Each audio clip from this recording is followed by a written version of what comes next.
buenas noches y bienvenido al programa Clima Pro, el programa donde discutimos temas de meteorología, climatología y la producción en general, y más específicamente la producción agropecuaria. Me acompaña, como siempre, el meteorólogo licenciado Julián Báez. ¿Cómo estás, Julián?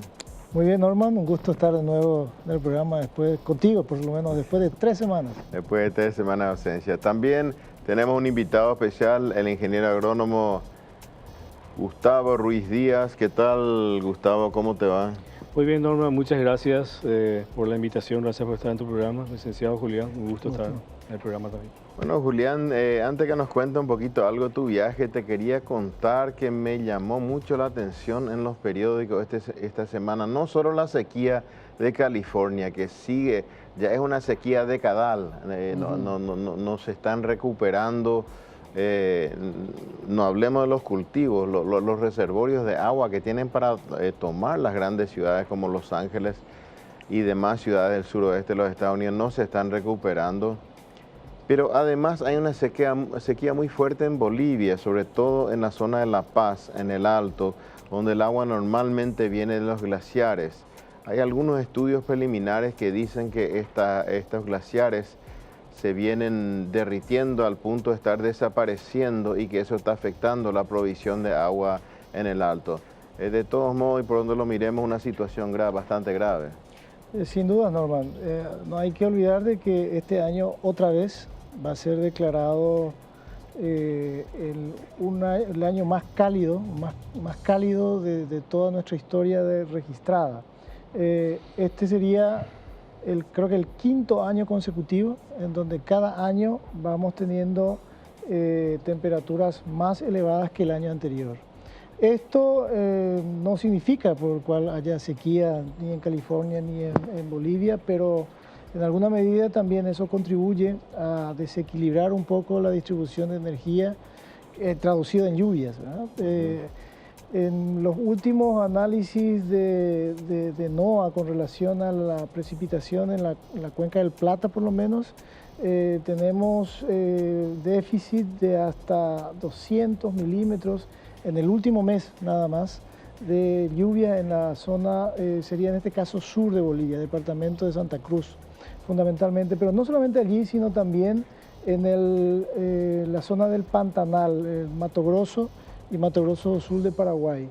Si bien tenemos esa sensación de que está lloviendo bien, los indicadores de lluvia, especialmente las anomalías, muestran lo contrario en el norte de nuestro país y en algunas zonas del Alto Paraná también. O sea que no es una distribución uniforme. Para nada, para nada. Es más, en el Alto Paraguay y norte del Alto Paraguay estamos con déficit de precipitación.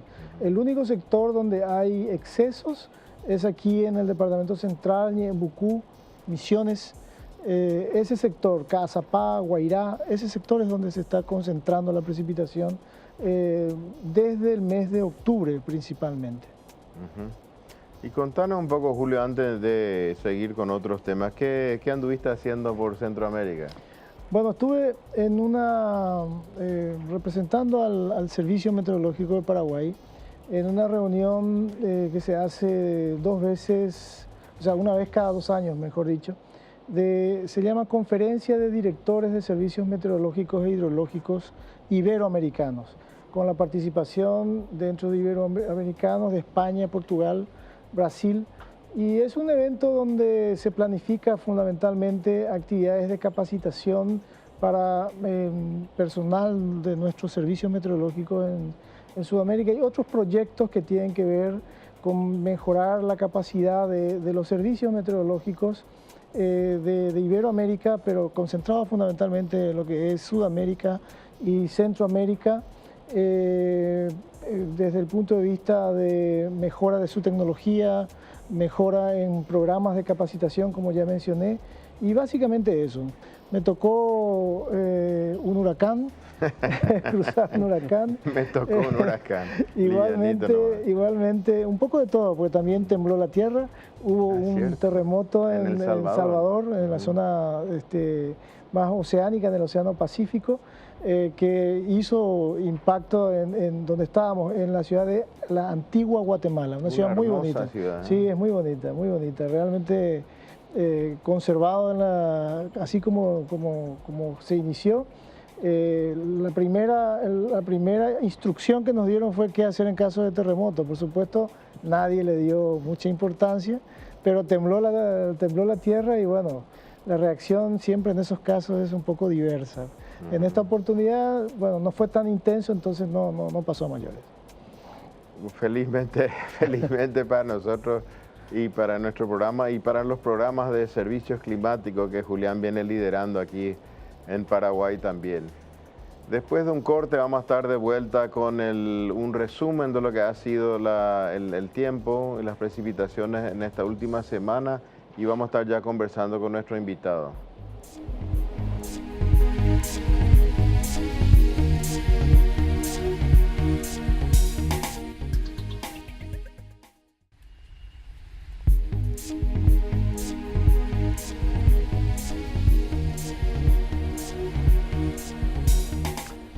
Julián, antes de ir a tu repaso quería mencionar y sobre todo que nos des una apreciación tuya de lo que ha sido la tremenda tormenta, la lluvia muy intensa que hemos tenido en Asunción y en algunos otros puntos del país y los impactos fuertísimos en cuanto a raudales, inclusive llegando a pérdidas de vida que hemos tenido debido a estas tormentas. Sí, de verdad fue un evento no extraordinario, hay que aclarar eso. Fue un evento en donde tuvimos una intensidad de lluvia que se repite generalmente una vez cada 4 años. En términos de volumen de agua caída, no superó los 80 milímetros en el punto donde medimos mayor cantidad, que fue en el puerto de Asunción. En la zona alta de Asunción existe un sensor de lluvia en la Secretaría Nacional de Deportes, donde se midió 67 milímetros, pero de esos 67 milímetros, 50 cayeron en 1 hora. Entonces, el problema fue eso. Se dio una distribución muy uniforme de la precipitación en el Gran Asunción, concentrado principalmente en el sur de la capital, Villa Lisa, municipio de Villa Lisa, Lambaré, y 50 milímetros, si hacemos el cálculo del volumen de agua que eso representa, multiplicando por el área de la ciudad de Asunción, da algo así como 135 millones de litros de agua en 1 hora. Entonces, ese volumen de agua, ese exceso tan rápido registrado, es lo que produjo la situación de desastre que tuvimos en Asunción. Porque aparte que no estamos preparados. Para nada. Yo creo que este es un muy buen ejemplo de la combinación de exceso de lluvia, pero con un tal vez, no sé si mal manejo, pero realmente hemos crecido como ciudad de manera desordenada, con poca infraestructura en desagüe pluvial, entonces todas nuestras calles se convierten inmediatamente en desagüe pluvial. Y por el otro lado, el tema basura. El tema basura es crítico. Todos nuestros cauces hídricos están tremendamente contaminados, o sea, con exceso de basura. Ahí ya hay un problema cultural.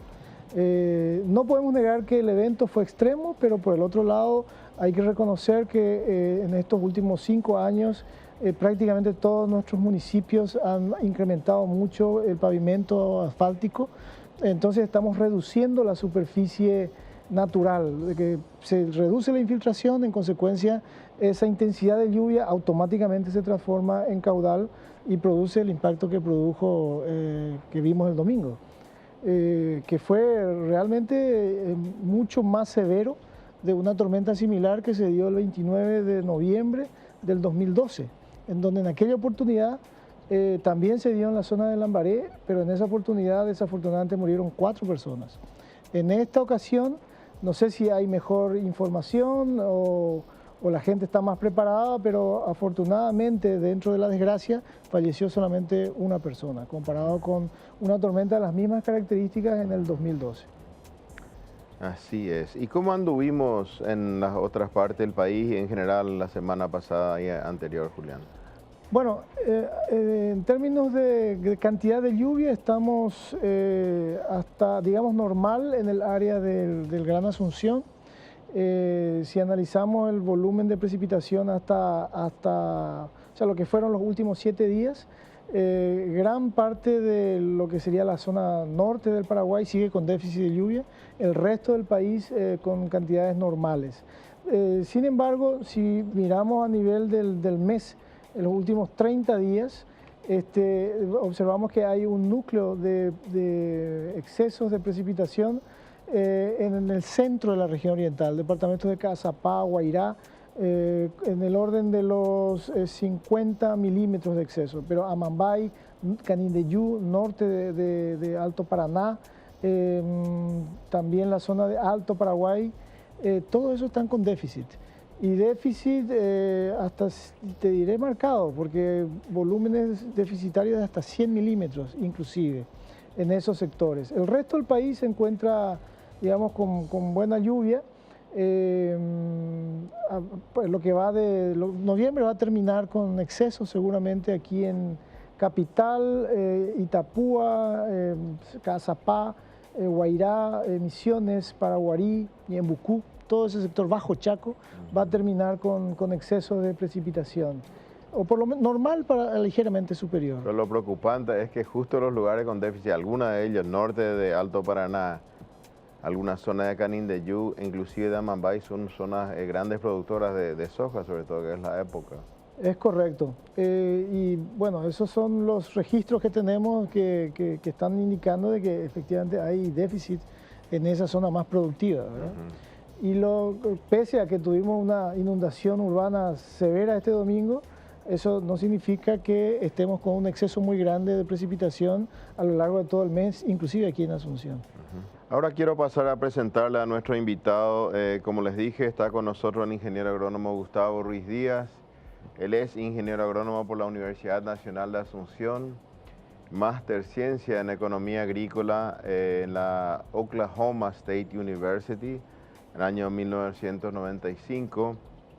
Ha trabajado en muchos proyectos como consultor y ha sido ministro de Agricultura y Ganadería en el año 2004-2005. En estos últimos tiempos viene trabajando con un grupo muy interesante proveniente de los Países Bajos, de Holanda, llamado Solidaridad, y están emprendiendo una serie de proyectos que tienen que ver con resiliencia, que tienen que ver con sustentabilidad en distintas partes del interior del país, como por ejemplo un proyecto de carne natural, proyecto de bosque atlántico, manejo sustentable del bosque atlántico, proyecto de agricultura familiar, proyecto de cadenas de yerba mate sustentable, inclusive una cadena de valor libre de riesgos para la producción de soja en la región oriental. Bienvenido, Gustavo, de vuelta, y nos gustaría si puedes comenzar hablándonos un poquito sobre esta organización Solidaridad, qué hacen en Paraguay, cuáles son sus objetivos, etcétera. Gracias, Norman, por la introducción. La Fundación Solidaridad tiene su base en Europa, Holanda, y hace más de 40 años que está trabajando en todo lo que es producción sustentable. Siempre le da un enfoque empresarial, un enfoque, digamos, desde el punto de vista de la economía, que muchas de las soluciones que se generan en el campo y que generan los cambios climáticos también pueden venir con soluciones empresariales y de mercado, ¿no? Esa es la teoría básica que respalda los trabajos de solidaridad. Ustedes se acordarán del famoso Fair Trade, ¿no? Que es un programa en donde el productor que adopta ciertas prácticas estandarizadas recibe un pago adicional, y fue muy famoso en la producción de café, cacao, inclusive banana, ¿no? Entonces eso evoluciona últimamente y hay que buscar soluciones que sean un poco más accesibles al productor y a la sociedad en su conjunto. Comenzamos a trabajar aquí en Paraguay desde el año 2013 y los objetivos fundamentales tenían que ver con la producción sustentable. Comenzamos a trabajar primeramente con la gente de las cooperativas del este, una organización que se llama UNICOP, ¿no? que aglutina a 8 grandes cooperativas del país que producen casi el 30% de la producción de soja del país, un poco más inclusive. También comenzamos a trabajar con la Asociación Rural del Paraguay, la ARP, en un programa que se llama Carne Natural, y otros partners que vinieron después, ¿no? Los proyectos que ya mencionaste, Norman, se prepararon bajo este esquema de producción sustentable. Ujú. Muy interesante. ¿Y cómo fueron eligiendo estos partners? ¿Cuáles son los criterios que utilizaron para elegir tales o cuáles partners para trabajar? Bueno, básicamente tiene que ver con los commodities que el Paraguay produce, que son dos grandes, ¿no? La soja y la carne.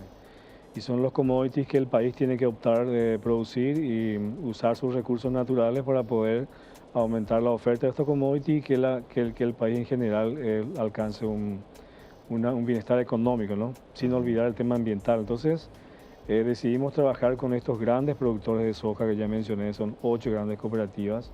Menciono algunas: la cooperativa Copronar, Unión Curupactú, Naranjito, Colonias Unidas, son las más grandes, ¿no? Entonces pensamos que al trabajar con estas grandes cooperativas el impacto sería mucho más rápido y mucho más, digamos, efectivo, ¿no? Trabajar con estas grandes cooperativas porque ya tenían esquemas de extensiones instalados. Gustavo, te voy a tutear porque te conozco hace muchos años, desde aquel famoso viaje que hicimos a Kansas en el año 89 a hacer un curso de ganadería y producción de carne. Mucha gente mira la idea de la variabilidad y el cambio climático como algo que les asusta un poco, un freno. Pero nosotros en este programa, en este canal y con Julián, vemos como una gran oportunidad para hacer algunas cosas mejor, para imprimir más eficiencia en muchos procesos. Y parece que esta es un poquito la idea que ustedes también comparten. Asimismo, Norman, desde el principio conversar con el productor sobre lo que es producción sustentable generaba cierto rechazo, digamos, temor, ¿no? Rechazo porque no conocían el concepto. Claro. Después de ir trabajando con ellos, trabajando en lo que es buenas prácticas agrícolas, obediencia de las leyes ambientales, ellos se dieron cuenta de que adoptando estas prácticas agrícolas, ellos no solamente hacen algo por el medio ambiente, en el sentido de disminuir la emisión de carbono de las operaciones ganaderas y agrícolas, sino también mejora su propia gestión, ¿no? Su propia gestión, y eso se ve en el impacto que tiene en su propia economía. Es decir, después de trabajar 3 años con ellos nos dimos cuenta que, por ejemplo, hay muchos productores que necesitan o piden capacitación en regulación de maquinarias agrícolas para no aplicar exceso de fertilizantes, exceso de pesticidas, ¿no? Porque ahí se va mucha plata y perjudica eso al ambiente, que el licenciado Julián ya mencionó al inicio, ¿verdad? Entonces, fue bastante, digamos que fue un desafío muy importante instalar el concepto con los productores de soja. Así que el tema de cambio climático está aquí, la gente ya lo está viendo como una necesidad, es decir, hacer algo al respecto es una necesidad. Y nosotros preguntamos a los productores de soja de la cooperativa asociada a Unicop cuál es el mensaje que dejarían a sus hijos. Entonces las respuestas fueron impresionantes. Por ejemplo, una de ellas es: no destruyas lo que yo construí, no deforestes lo que yo reforesté. Utiliza la tecnología para poder mejorar las prácticas de manera que esto también contribuya al cambio, ¿no? al cambio climático, a disminuir los efectos del cambio climático. ¿Sí? Es decir, que después de 3 años instalamos ese concepto de que tienen que hacer algo con el esquema de gestión agrícola que estaban haciendo, y inclusive ahora tenemos mucha demanda y ya no podemos satisfacer todas las demandas que existen. ¿Y ese concepto lo instalan a través de capacitación, seminarios? ¿Cómo lo hacen? Y otra pregunta también: ¿cómo miden el impacto? Sí, así es, Julián, es una buena pregunta. Básicamente lo que hacemos es, voy a comenzar por el tema de la medición. Tenemos un instrumento de medición muy útil, inclusive original, que se llama Horizonte Rural, que es un instrumento, es un software que mide, por ejemplo, el avance del productor hacia la sostenibilidad. ¿Y cómo definimos sostenibilidad? Habría que empezar por algún lugar, porque cada técnico, cada universitario, cada empresa, cada institución tiene su propio concepto.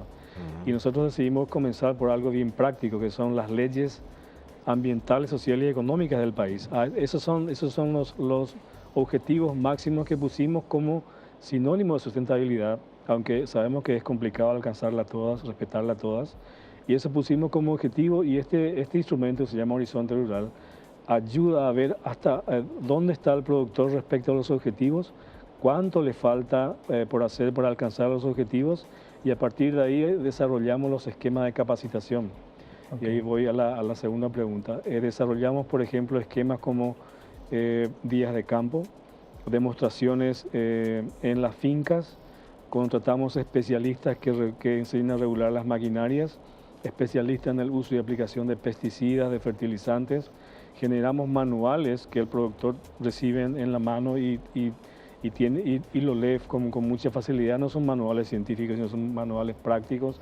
De esa forma nosotros encaramos el problema, capacitación al productor sobre cuáles son aquellas prácticas que tiene que adoptar para llegar a los objetivos que son, digamos, la sustentabilidad bajo los esquemas que ya mencioné, ¿no?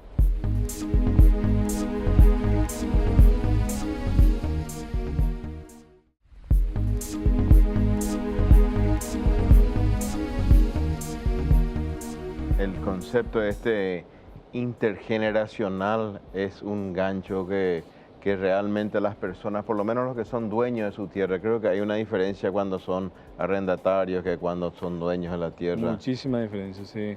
Normalmente el que está en su tierra tiende a protegerla con más fuerza, y el que la alquila, bueno, parece ser que no está muy preocupado por eso, pero después, cuando se le concientiza sobre la necesidad de tratar la tierra como si fuera suya y que esa tierra pertenece a la siguiente generación, inclusive a sus hijos, el concepto de esa gente cambia, la actitud cambia.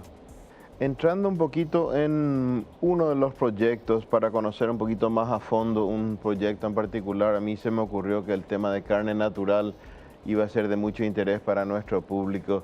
Si nos podrías explicar un poquito de dónde salió este proyecto y cuáles son algunas metas y procesos dentro de ese proyecto. Muy bien, sí, en el 2013 nos acercamos a la administración de la Asociación Rural del Paraguay y ellos tenían una inquietud que es demostrar al mundo de que Paraguay está produciendo una carne bastante interesante en el sentido de precio y calidad, ¿no?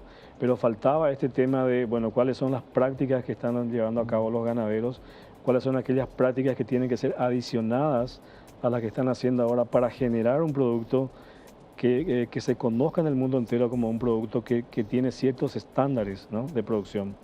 Y básicamente comenzamos a trabajar con ellos en el 2013-2014, preparamos un proyecto y la base del proyecto de carne natural es respeto a las leyes ambientales, sociales y económicas como base de la sustentabilidad.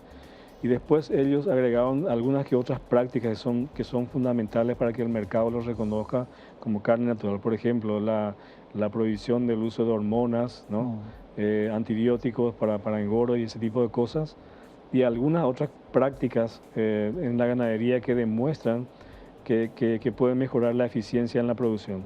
Esa es la base. Pero se puede entender también este concepto de carne natural de la alimentación. Sí, ese fue un debate muy interesante. La gente tiende a confundir carne natural con ecológica y no están relacionados, sino simplemente natural es. Todos sabemos que el Paraguay tiene una gran cantidad de tierras para poder producir carne de una manera sustentable en el sentido de, bueno, los animales se engordan en forma libre en general. Eso campo, como decimos nosotros, ¿no? Sobre pasto, eso ya contribuye con el bienestar animal, lo que es es un requisito exigido por los mercados internacionales últimamente, es a pasto que le da el sabor, ¿no? Es buena tecnología aplicada, se termina rápido en 2 años y medio.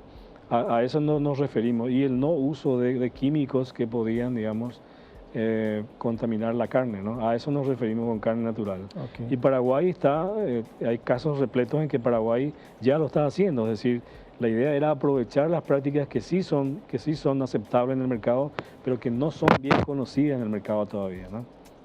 Ahora, Gustavo, tenemos productores muy grandes de muchos miles de cabezas y de hectáreas y productores pequeños de 10, 20, 30 animales. ¿El programa está diseñado para un sector en particular o se pretende de alguna manera llegar a todos los productores de carne? Sí, inicialmente el programa estaba diseñado para los medianos y grandes que son socios de la Asociación Rural del Paraguay. Y ahora como estamos empezando a trabajar en el Chaco también, la idea es desarrollar una tecnología que sea climáticamente amigable para el pequeño y el mediano productor que tiene que ser ganadero, tiene que utilizar la ganadería para desarrollarse, para salir de la pobreza. Y mientras tanto queremos, digamos, mostrarle cómo se produce en forma eficiente, porque hay técnicas que si el pequeño productor y el mediano lo aplica, enseguida se ve el mejoramiento de la productividad. Es decir, tarde o temprano tienen que acceder a esta clase de prácticas para poder mejorar su eficiencia. O si no, tienen que salir al mercado y todos sabemos lo que eso significa, ¿no? También estamos trabajando para pequeños productores. ¿Cuáles serían algunos ejemplos de esas prácticas sencillas, por ejemplo? Bueno, según lo que nos comentan los especialistas, por ejemplo, el uso, si hablamos del Chaco, por ejemplo, el uso de las razas adecuadas que funcionan bien en el Chaco. Es decir, ellos no se pueden dar el lujo de probar las razas. Los grandes ganaderos ya lo hicieron, ya lo probaron, ya está, digamos, estandarizado. La combinación de pasturas, la natural y la cultivada, la que funciona en los en las diferentes áreas del Chaco, diferentes áreas agroclimáticas, todos sabemos eso. También ya se sabe. Ya se sabe, ya se tiene información. Los grandes ganaderos compartieron esa información con nosotros para poder llevarle esa novedad a los pequeños. Ese es el desafío que tenemos, cómo llevamos hacemos esa transferencia tecnológica, ¿no? La captura eficiente del agua, ya mencionamos que hay desfasajes fuertes en cuanto a las precipitaciones anuales, exceso en algunos meses y exceso de sequía, o sea, fuerte sequía en otros meses. Entonces, ¿cómo los convertimos en productores que sean resistentes o resilientes, como decimos, al cambio climático? O sea, todas estas cosas están, digamos, mezcladas y generan un problema para el pequeño productor. El desafío nuestro es que esas tecnologías que estamos hablando ahora lleguen a manos del pequeño productor, las adopten y puedan, digamos, mejorar su economía y defenderse un poco de los cambios climáticos. Por lo que está mencionando, hay un conocimiento previo importante del clima, como un factor que contribuye a la mejor o peor producción. Ese conocimiento previo, si se puede saber de dónde viene, porque para eso necesitamos medir, necesitamos datos, o es por los mismos productores que en su experiencia de varios años tienen con relación a este tipo de conocimiento del clima y en las regiones particulares del Chaco, ¿verdad? Asimismo, para llegar a los conocimientos que estoy, digamos, mencionando en parte ahora, conversamos con los productores de las colonias menonitas, que son uno de los campeones en cuanto a resiliencia, ¿no? Se refiere. Sí. Y también con grandes productores paraguayos latinos, como le dicen ellos, que ya están adoptando, hicieron, digamos, prácticas, casi como experimentaron con sus propios fondos y que están dispuestos a compartir estos conocimientos. Ya existe experiencia, ya está medido en el sentido del impacto económico de la adopción de estas prácticas, porque como dije hace rato al principio, mejora muchísimo la gestión de la finca ganadera y agrícola al identificar y adoptar estas prácticas, ¿no? El tema de desarrollar callejones adecuados para no mover mucho los animales, por ejemplo, también se puede traducir a las fincas pequeñas. La adopción de prácticas silvopastoriles, vimos como el algarrobo, por ejemplo, es un árbol milagroso allá en el Chaco, que para el pequeño puede ser fuente no solamente de nitrógeno en el suelo, sino también de leña, ¿no? Y de la sombra que provee para el animal. Exactamente, o sea, vimos todo eso en el centro y en el sur del Chaco, y esta gente está dispuesta. Lo que nos falta ahora es medir un poco, es un desafío que estamos ahora tratando de llevar a cabo, es cuál es la medición en cuanto a captura y emisión de carbono, ¿no? De los gases de efecto invernadero de estas prácticas. Si medimos aquellas prácticas que consideramos que son climáticamente amigables versus aquellas prácticas que se hacen sin mucho criterio, a ver cuál de los dos captura más carbono, o sea, tiene un balance casi igual a cero, ¿no? La emisión versus captura. Esa parte es lo que nos falta todavía medir. Ese tipo de mediciones son altamente sofisticados. En el mundo entero se están haciendo aproximaciones a ese tipo de mediciones. Es decir, nosotros podemos tirarnos y tener unas ideas generales, pero para ir midiendo en forma científica es muy probable que tengamos que asociarnos con algunos grandes centros, universidades del mundo donde estén midiendo ese tipo de cosas. Otra cosa que quería mencionar con respecto al conocimiento empírico del clima es que los menonitas, si bien hace 70, casi 80 años que vienen experimentando un régimen de temperatura y lluvia en el Chaco Central, ese régimen en los últimos 10 años viene variando un poco, sí, es cierto. Y sobre todo el aumento de las precipitaciones, que uno diría normalmente, qué maravilla, llueve más en el Chaco. Pero me comentaba hace poco Rosalía Gertzen, que es de la cooperativa Fernheim, una experimentadora nata y una persona que lleva muchos datos en la cabeza, que para ellos, como para muchos lugares semiáridos, es más fácil moverse y adaptarse a un poquito menos de precipitación que a un exceso tremendo. De repente les llueve 100, 150 milímetros de más en una época corta y se inunda el Chaco Central. Tienen problemas con las lecheras, tienen problemas con los cultivos, con las pasturas, etcétera, etcétera. De manera que es importante saber cuando hablamos del cambio climático que es bueno tener un conocimiento empírico, pero no siempre lo que nos sirvió en el pasado nos va a servir como guía de lo que viene en el futuro. De hecho, ese es el desafío, del cambio climático, porque nos cambia en la variabilidad. Finalmente, por ejemplo, uno de los grandes impactos es que llueve más, pero en muy poco tiempo. Y su distribución es muy desuniforme, no uniforme. Entonces, manejar eso no es muy simple. Y por eso preguntaba lo de las mediciones, porque el Chaco es un gran desafío para el que estudia el clima, de tener mejores datos. Por falta de datos. Actualmente ese es un gran problema en esa región. Así es, de este tema y otros temas muy interesantes que viene desarrollando Solidaridad junto con su director, el ingeniero agrónomo Gustavo Ruiz Díaz. Vamos a seguir después de este cortecito.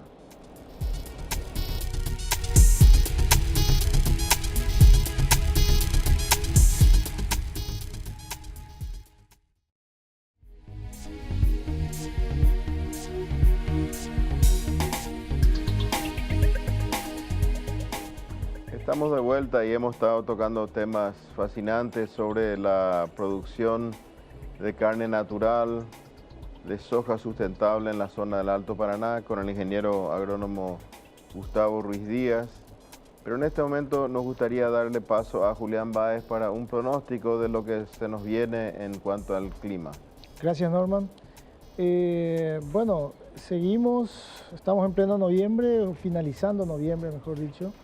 Eso implica que terminamos el mes, como dije, relativamente lluvioso en el área central del país.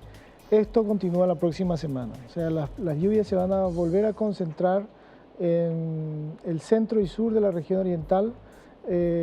También algunas precipitaciones ya en el Chaco, ya con algunos volúmenes no muy importantes aún, pero lluvias al fin, en la región del departamento de Boquerón, algo en Presidente Ayes, el Bajo Chaco, muy poco en Alto Paraguay. Con esto, por lo menos en la semana próxima, vamos a tener una semana no muy favorable en términos de exceso de lluvia, todo lo contrario. Vamos a estar con déficit, con excepción del centro de la región oriental, es aún importantes, entre 35 y 45 milímetros en el sur de Alto Paraná, Itapúa, sector de Alto Paraguay, Amambay, en fin, toda la zona productiva nuevamente con déficit de precipitación para esta semana, pero la siguiente, ya a partir del 6 de diciembre hasta el 12, 13 de diciembre inclusive, vemos que de acuerdo a los pronósticos meteorológicos hay volúmenes importantes de precipitación, esta vez sí, en el norte de Alto Paraná, Canindeyú, volúmenes de hasta 100 milímetros en ese sector para una semana. Con ello, la anomalía o la diferencia con relación al promedio da valores positivos prácticamente en toda la región que mencioné. Centro, norte de la región oriental, en este caso las zonas de producción de soja principalmente con buena lluvia. En términos de temperatura, ya estamos en pleno diciembre, entonces las temperaturas mínimas ya no bajan de 20 grados, en promedio de 23 grados de mínimas prácticamente toda la próxima semana y temperaturas máximas de hasta 36 grados aquí en Asunción, pudiendo por supuesto ser mucho más en el Chaco, más de 36 grados en esa región. Ese sería en términos de temperatura, es decir, diciembre iniciamos con un déficit de precipitación en la primera semana, pero con excesos en la segunda semana de diciembre. Seguimos con el pronóstico de la Niña, con lo cual no podemos, y de hecho, como vengo mencionando, toda la parte productiva, Alto Paraná, Canindeyú, parte del norte de Itapúa, hay ligeros déficits, no como para hablar de sequía, pero hay déficit en la cantidad esperada de lluvia por lo menos, lo cual va a cambiar recién en la segunda semana de diciembre. Quería agregar una cosita, Julián. Normalmente cuando pensamos en el niño, la niña, lo relacionamos con las precipitaciones. Y si bien es cierto lo que acabas de decir, que no está afectando mucho, por lo menos hasta el momento, ni parece que va a afectar demasiado, una de las cosas que nos ha estado salvando, por así decirlo, son las temperaturas relativamente moderadas que hemos tenido, de manera que la evaporación, la evapotranspiración no ha sido muy grande. Sin embargo, estuve mirando el último pronóstico del IRI. El IRI es una institución de la Universidad de Columbia que trabaja con la NASA en la ciudad de Nueva York, y sus pronósticos para las temperaturas de diciembre, enero, febrero, con muy alta probabilidad. Estamos hablando de 90-95% de probabilidad de temperaturas por encima de la media histórica. Sí. Así que si bien es cierto que a lo mejor agua nos falta, esa agua se va rápidamente, se producen rápidamente el estrés hídrico en las plantas, y ojalá que no tengamos otra vez el fenómeno de la semilla que prácticamente se cocina o hierve dentro de la chaucha cuando se dan las temperaturas de 45 o más grados a temperatura del suelo. Es correcto. Así que tener en cuenta también temperatura. Bueno, Gustavo, nos vamos despidiendo y queríamos saber si podías redondear un poquito algo, si tenés algún comentario final. Sí, básicamente, Norma, Julián, primero, gracias por la invitación al programa. Y quiero comentar nomás a la gente en general que los productores, tanto de carne como de soja, sí están también preocupados. A veces hay que dar una oportunidad para hablar del tema, no hacer acusaciones, porque a veces las personas que generan cierta situación son las personas que también la pueden resolver. Y el mercado tiene que estar involucrado, debe ser una solución integral, ¿no? Del productor hasta casi el consumidor. Y ese es el desafío, y Paraguay está comenzando a marchar dentro de ese camino. Muy buen punto, esa es la clave, ¿no? De la sostenibilidad, justamente. Sí. Yo creo que sí. Bueno, por la presencia, muchas gracias. Gracias a vos, Julián. Gracias, Norman. Gracias a la audiencia también por su atención. Gracias por su atención. Nos vemos la próxima semana. Buenas noches.